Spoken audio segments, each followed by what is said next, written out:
எல்லாரும் ரொம்ப ஸ்பீடாக ஓடுறோம், மணி, சக்ஸஸ், நேம். ஆனால் ஒருத்தன் மட்டும் அதே இடத்துல தான். அவன் ஃப்ரெண்ட்ஸ் எல்லாம் நல்லா ஃபார்வர்ட் ஆகிட்டாங்க, இவன் மட்டும் இன்னும் இடத்துலையே இருக்கிறான். அவனுக்கு ஒரு கொஸ்டின் ஒன்று இருந்துச்சு, என்னென்னா நம்ம லைஃப்பில் என்ன பண்ணிட்டு இருக்கோன்னு. ஒரு நாள் அவன் மிரர் முன்னாடி போய் நின்றான். அண்டு அவனுக்குள்ளே அவன் பேசினான், நான் வெயிட் பண்ணிட்டு இருக்கேன் டைம் வரட்டும்னு. அப்போ தான் அவனுக்கு அடுத்த புரிஞ்சுது, டைம் வராது, இவன் தான் தேடி போகணும்னு. அடுத்த நாள் காலையில் எழுந்திருக்கிறான். ஃபஸ்ட்டு ட்ரை பண்ணி பார்க்குறான். மொபைலை சைட் ஆகி வச்சுட்டு ஒரு 1 hour ஃபோக்கஸ் பண்ணுறான்.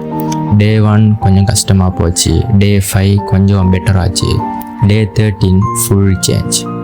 அவன் கூட இருந்த அதே சேம் பசங்க 1 yearக்கு அப்புறம் கேட்குறாங்க, எப்படிடா மச்சான் இவ்வளவு சேஞ்ச் ஆனேன்னு.